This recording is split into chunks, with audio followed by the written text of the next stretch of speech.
Wake up, buy here, pay here people. It's a beautiful day. Go grab yourself another cup of joe and say hello to Jim and Michelle Rhodes on the Buy Here, Pay Here morning show.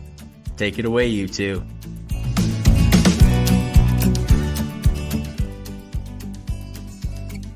Good morning, everybody. Hello from the road. Rhodes Warriors are quite literally on the road today. So we are on our way to the airport, and so we pulled off, and we're in the car. First time podcast from the car. No console, no headphones. So hopefully the quality is still pretty good.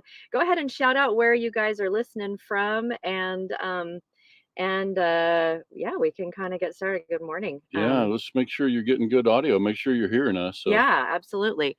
So we are on our way to the airport, like I just said, in the car, and we're on our way to Arizona. Yep. We have the Arizona Finance Conference this weekend, and we will be there all day tomorrow and Sunday, but we'll be presenting twice on Sunday. So Correct. Those of you who are there, make sure you pop on in. And if you're not actually physically there, we are going to be doing a live broadcast of our address and or our addresses. Yeah, we got and two. So you can pop on that way and kind of get a feel for some of the things that are happening at that conference. Yeah, we'll put those things out there on the Facebook groups, and you'll be able to find it on YouTube where we're going to broadcast those particular sessions. But I'll just remind everyone we're doing one on sources of capital, like different types of capital, ways to fund your business at different stages, and then the other one is on business planning, and so this one will be a little different kind of spin on how to write your business plan. So we look forward to presenting that one. Yeah, it'll be good. It'll be Yep. good. Somebody said hello from where? Where was that one? So Carrie Watkins. Oh, hi, Carrie. And also Anna Maria. Mississippi. And Anna Maria is, those of you guys who are familiar with Anna Maria. Anna Maria is our fractional marketing director, and she's freaking the bomb. She's super talented. We're so fortunate to have. Good morning, Anna Maria. Good morning, Anna Maria. All right. So anything else you want to talk about before we? No, we got to jump into our big subject. We decided to take on a big subject. This is something I've talked about before in different settings, and just wanted to kind of speak about it as specifically as possible today, because we're headed into this presentation this weekend talking about buckets of money and ways to fund your operation. And it's kind of going through that. It just reminded me about this analogy that I introduced some time ago about thinking about our buy here, pay here business as a bathtub. And the premise there is that, if you think about your business as a bathtub and you think about creating positive cash flow, so for the sake of visualizing what we're talking about here, imagine that your bathtub has a hole in it at about 2/3 up the side, and you won't be able to enjoy any, positive cash flow from your business until that water reaches that level and starts to flow out. So if you think about having a golden bucket, outside your bathtub, and that's where you start to fill up, by getting to the place where your business is cash positive. So the idea with the bathtub too is that, we all understand a bathtub's got a drain at the bottom, and we know that in this case, I'm using the drain to kind of represent our overhead. If you imagine that you open your business and you put in 300 grand or whatever the number looks like for you in your business, and now, even before we started to sell cars, if you're a brand new business, before you started to ever create any income and incoming car payments, that obviously the drain is open. We've got rent going out, we've got, payroll starting to go out, utilities. And that's really what I'm suggesting that we visualize, is that our business starts to have cash flow out from the jump. Even if we just put 300 grand worth of water, if we dumped a big bucket, of water into the bathtub, that water starts to recede, it starts to drain out from the beginning.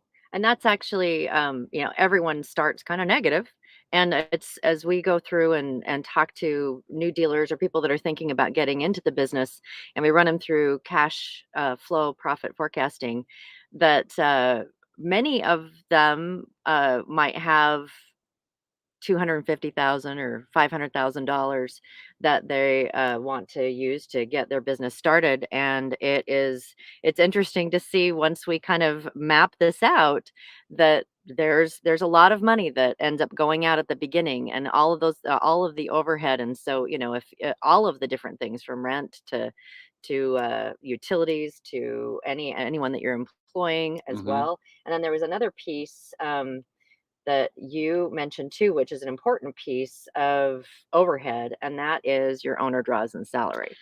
Yeah, so I think before we get to that, I might just kind of explain that. And listen, most of our listeners are, have mature businesses and they understand this quite well. It's just I may be asking to think about or visualize it in a different way and help others visualize it. Mostly thinking about new people here is that when you start this thing, you've got this negative cash flow, then I think it's easy for us to begin to understand if we start to create income at the 3-month mark or the 6-month mark, that can be a big difference. Obviously, how much money we put in the bathtub to begin with is one thing, but the longer we wait until we're able to start creating cash flow, or the longer we wait until we create that first 100 or 200 contracts, that the more cash the business is going to require. Because why? Because the bathtub drain is open the whole time. And so whatever money we're putting in the business, a certain amount of that is going out the drain. And so the only way we're going to get to that place where we fill the bathtub is to make sure we create enough contracts. And the earlier we can do that, this is the part that I often find myself going through and illustrating for dealers when we're doing our cash flow modeling, is show them the impact of early sales. And why I think it's Mhm. important for us when we're new to, sometimes we're nervous, right? When we're brand new in business, we're a little nervous about the underwriting, we're a little nervous about putting contracts on the road. And I always ask my dealers to think about, I would be more nervous about that bathtub drain being open, because we know whatever money you put into that bathtub, we know the money that goes out the drain is not coming back, right? That's Mhm. overhead, that's payroll, that's utilities. When you write a check to your local electric company, they don't pay you back in payments, right? But Mhm. the customer may or may not pay you back in payments. The utility company is definitely not.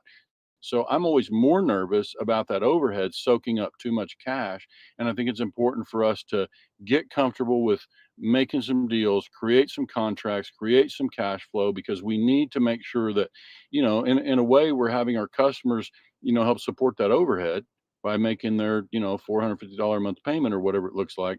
So it's just the illustration is, we're trying to get to this place where we're creating enough cash flow that we're able to enjoy some positive cash. And most of our listeners today understand this quite well.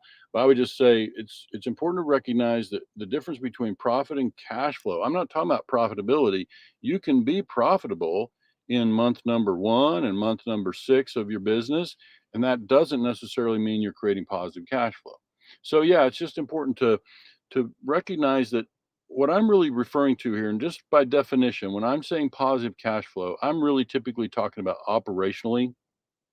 There are basically 3 types of outflow in the business, in my way of thinking about it. There's this overhead that's going out the drain. There's the cost of replacing inventory, and that's different to me. That's an earning asset. The money that we put into contracts and receivables, those assets are earning. And so I'm less concerned about the dollars that we put into those assets. I'm more concerned about that overhead. But when we get to the place where our positive or cash flow coming in from car payments and down payments exceeds the overhead and the cost of replacing inventory, that's what I would call positive cash flow. Now, if Amanda Sanchez and Hugo are listening this morning from a taxation standpoint, we obviously, the third piece for that for me is going to be income tax. We Mhm. always want to allow for that. But typically when I'm talking about positive cash flow, I'm just talking operationally, getting the operation to a place where it generates positive cash to help pay those taxes. Yeah. We need cash, we need positive cash out of our operation to be able to do that. So let's when we were talking about this earlier today, you wanted to talk a little bit about owner draws and salary. Yeah, so I think about, and listen, this is no, indictment of anybody. Most of us, and I'm one of those that advocates for people to create a salary in their business. If they're going to be the one managing the business, then if anybody else had a business, they would need to be paying a manager. So I think it's perfectly appropriate to pay themselves a salary, from an early stage. But we obviously have to build that in the business plan, and we have to allow for enough. But when we take too much of that cash early on, then obviously that contributes to this drain factor, because we now the money that we put in initially, and this is initial equity. And listen, if our lenders out there, or people who do lines of credit, if I were a lender loaning to a buy here, pay here operation, it's something I'd be watching quite closely, is how much of the cash that goes in the business, comes out of the business to overhead and to the owners. Because whatever those dollars look like, that delays the company's ability to get to this place of positive cash flow. Now, we can talk to lenders. I can't say how lenders feel about positive cash flow. Obviously, the dealer needs to show enough cash flow to support their debt.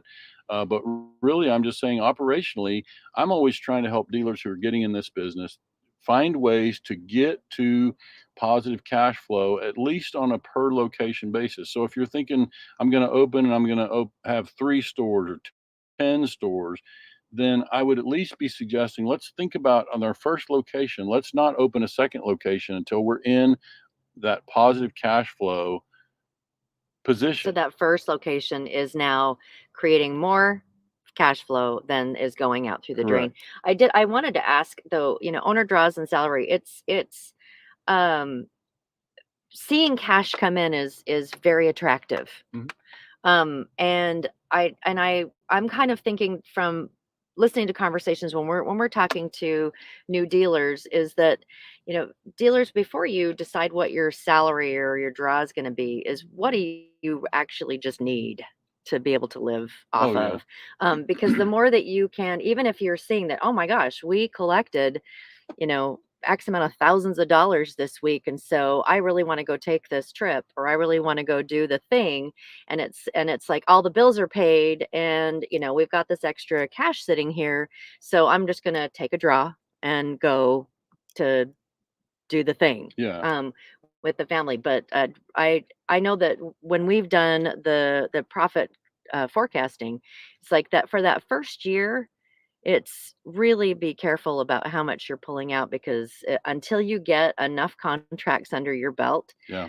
it can be a really slippery slope if you are starting to pull money that's not there. Yeah. Because it looks like it's there, but it's not really there. Sure. And in cash flow modeling over the years, and I've been doing these things I created my own cash flow modeling tool back in '05. And so I've been, using this thing for 17 years now. And so it's like, quite experienced with it. And we typically, when we model out, you can see a dealer. I expect to see the dealer reach operational cash flow that's positive in about 12 to 15 months. Obviously depends on volume, but now with cost of car being what it is, that's going to be longer. That's going to be A more little like bit, 18 yeah. months. We got to be able to, invest accordingly, and we need to be able to keep overhead low. We need to be able to keep our whatever we're taking in the way of draws or salaries. We need to keep that as reasonable as possible. And this is not just true of buy here, pay here. It's true of any business. We need to try to keep that, to a manageable number, because every dollar that we take out of the business while it's in growth phase is just a dollar that, and it's an important dollar. It's hard to illustrate, in this conversation, but it's an important dollar in that early stage when you're trying to reinvest and grow your business and get to that place. So, that thing about, taking money out and doing a vacation, that I always tell our clients, look, your business doesn't say Jim and Michelle on it. It doesn't say the Octane Group. It has your name. It's your business. You're going to make those decisions. We're just trying to help you understand the impact of those decisions, and so that you can make a judgment for yourself, what really is going to help. I think this bathtub analogy was the best way that I could help people think about, obviously, if you think about that bathtub having 3 different faucets on it, Hmm. around the edge of the tub. And so there's money coming into that faucet, or into those faucets, from 3 different sources. Number one is going to be car payments. That's obviously when we start creating contracts. And even before that, you've got down payments, but this one here, we're just saying one of the faucets is car payments coming in, principal and interest we collect from the customers. So that's helping to fill the bathtub, right? And now we've got down payments. When we sell more cars, we get more down payments. And so that down payment goes in the bathtub as well. And so that helps obviously to support that. There would obviously be owner investment. We see owner investment coming in. There's going to be maybe draws from external capitalization that will be a factor. But really, we're obviously trying to optimize the dealer's cash, whatever's invested privately or personally. We're trying to optimize that cash and create as much cash flow, from we're creating whatever money's invested. We want to create as much cash flow from that capital, that Mhm. initial capital as possible. That's always our recommendation to our clients. And overhead is not typically money Yeah. generating. No, So no, yeah. we wanna minimize that, and so now the third faucet would just be cash sales, and some of our dealers do some cash business. They might do, indirect financing, some third-party stuff, or sell paper to an outside,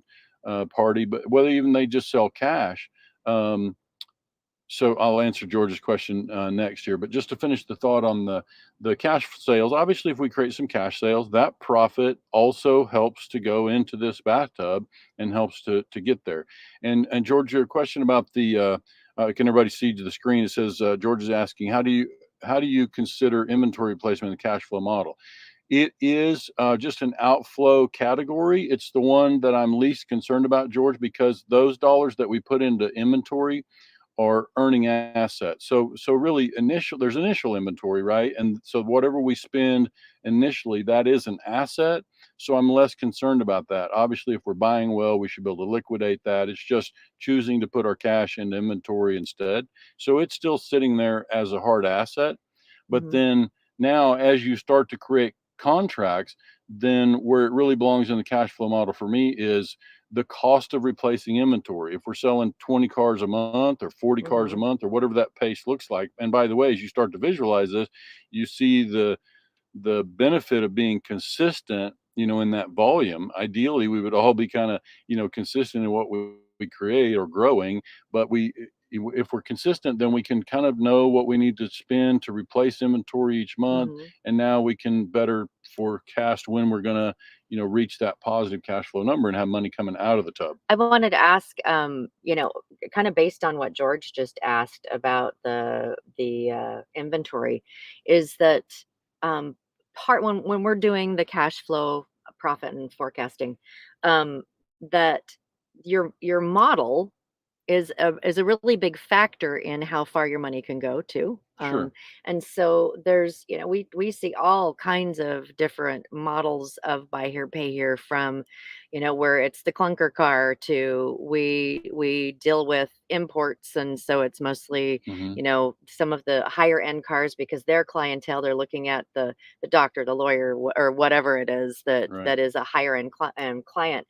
Now, it's really interesting when we run through these numbers how, uh, as I've watched the reaction of some of these dealers or some of the dealers that we work with that you go from an ACV of 9,000 to up to 13,000, up to 15,000, up to 20,000, and how quickly um, the lower the ACV on a lot of these, it's that you become you get to a place where you're cash positive a lot faster Sure. than you do with the higher end vehicles. And so, one of the things that we've encouraged a lot of the dealers that we've worked with is start with that, or start with something that's a little bit more affordable, and then work your way into the other, so that that you have the ability of getting yourself cash positive, because that is probably the most important thing for you to be able to do as quickly as you can is get cash positive. Yeah, and one of the things I incorporated just a couple of years ago, I started doing when we do cash flow modeling, and folks can find this out there in our, first 10 things to know about the buy here, pay your business, or before getting in the buy here, pay your business, I think is what it said. But I started to do some side by side cash flow modeling to illustrate just what you're talking about there, how having a higher ACV impacts the cash, obviously. And so that you kind of start to get into, and we can save this for another day, but strategy and buy here, pay here kind of falls into two categories for me. It's like you're either, when you open up your business, you're focused on this positive cash flow. And I saw that Hugo Sanchez chimed in. He's obviously somebody who sees these numbers all the time. And so, yeah, George, this is exactly what, we're looking at. Hugo is like, how do we get the bathtub to overflow? I'm using my example of a hole in the side of the bathtub about 2/3 of the way up, and that's going to represent operational positive cash flow. There's still income tax to think about. So maybe a way to further think about this analogy is when we can get the bathtub all the way to the top and it's overflowing, now that would mean to me that we're also covering our income tax. Now we're flowing lots of cash and we can use that to invest wherever we choose. But to finish the thought on the two strategies, you're really either focused on cash flow, positive cash flow, or you're focused on equity, which means you're prepared to invest and grow your business. You're okay with deferring positive cash flow, and you're focused on building equity, creating a lot of receivables, creating net worth in your business. And so that's a little different strategy. Requires a lot more capital. It requires a much longer game.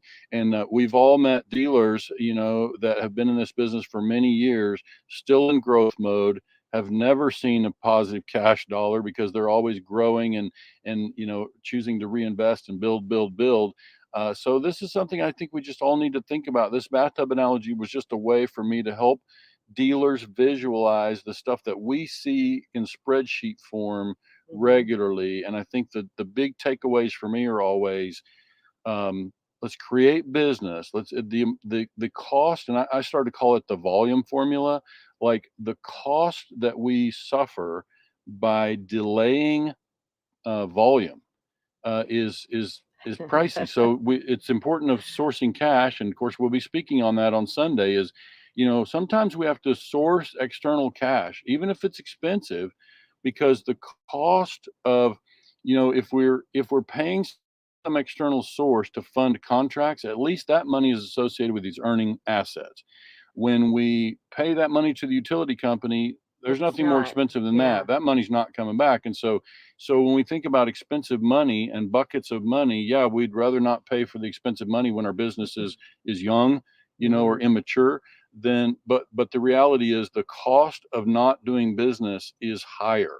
And so this is the part I'm trying to really illustrate. One point I wanted to make too, and we deal with brand new dealers that are less than a year in, or ones that we're helping get them into business. And when Jim mentions it's really important early on to get as many contracts as you can on the books, so that you can start to create some of that cash flow.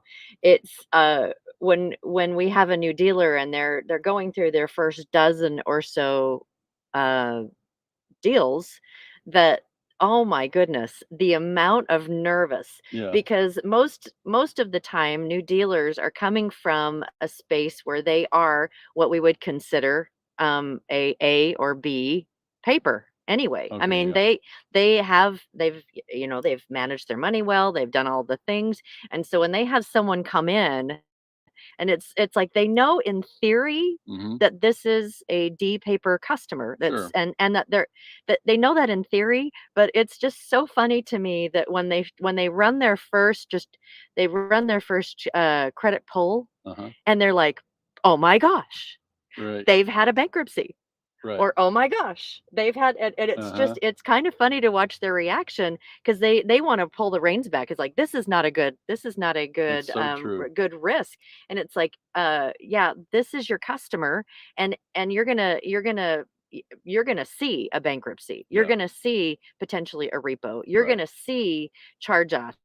You're gonna see these things. And so the sooner you can get comfortable with seeing them and determine what threshold that are they in a current bankruptcy? Obviously, you can't do anything with them. Did they have like two repos in the last 2 years?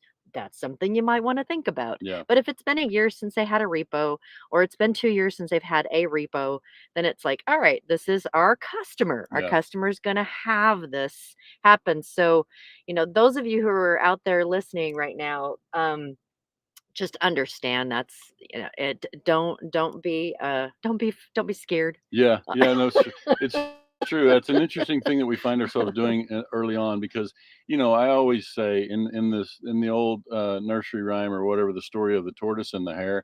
People know I'm the tortoise every time. Yeah, I'm the long I'm the game. I'm hare. I'm steady and kind of looking to play long game. And I've Uh-huh. also said many times throughout my career, articles and what have you, I've said over the years that it's a mistake to move too fast in this business. I just see Yeah. that as something, and we covered that with Brent Carmichael on our other podcast not long ago. But it's like it's a mistake to move too fast. I think what I'm also suggesting here is it's also a mistake to move too slow. And so we Yes. have to, part of the role that we find ourselves playing when we're launching new dealers is kind of giving that nudge, giving them that reassurance, and helping them to remind them that we need to produce sales here.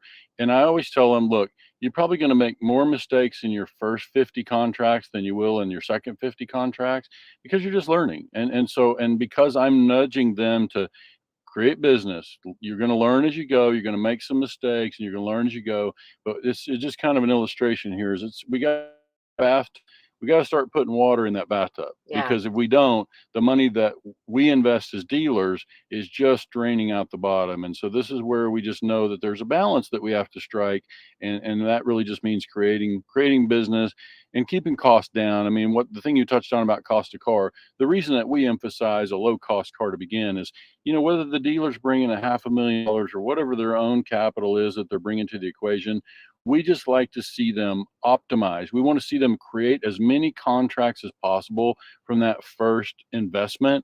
And so that's what it's all about. It's about, and so that means lower ACV gets us there faster. We're just Mhm. trying to create contracts, and then you can catch your breath and readjust. And that's another thing that it's been interesting to observe, that, uh, that again, the new dealer coming into the space is an A or a B paper, and so they're wanting to put cars that are something that they would want to buy. Right. Understanding that especially if you're looking for something for a lower ACV, there's gonna be some dings. Mm-hmm. The car doesn't necessarily have half the paint missing, Right. but it's gonna be something like you would put your teenager in as their first car, knowing that there's a good likelihood that they may, do something to it and damage it more. Right.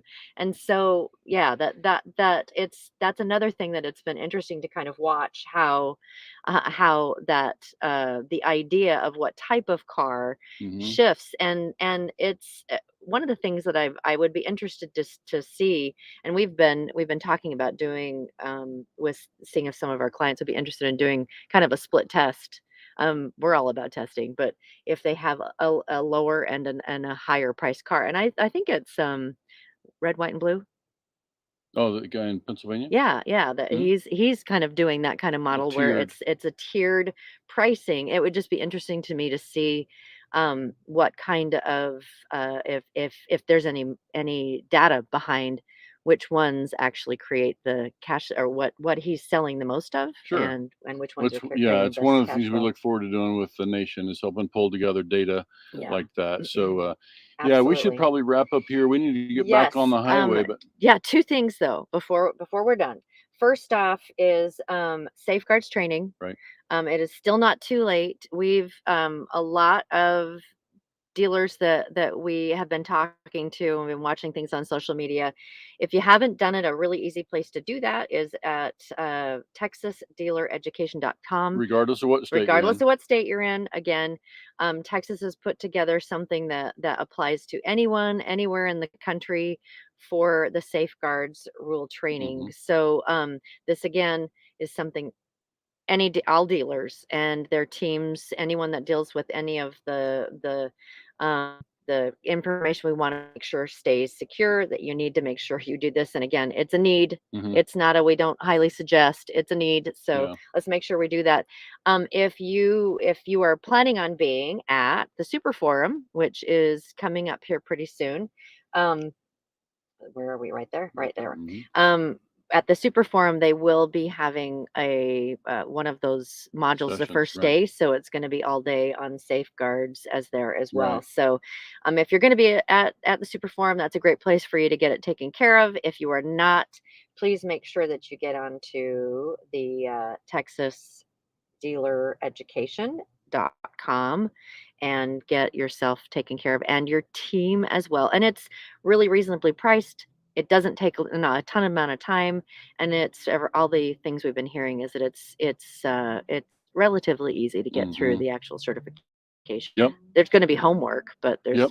relatively easy to get Thanks through. for tuning in, folks. We gotta Yeah, catch we're this on the plane. They're road. We're in expecting a us in car. Arizona, so we can't miss this flight. All right, guys. Thank you so much again for joining us today. And we will be broadcasting on Monday from Arizona. And I don't think that it's going to be at the actual event, but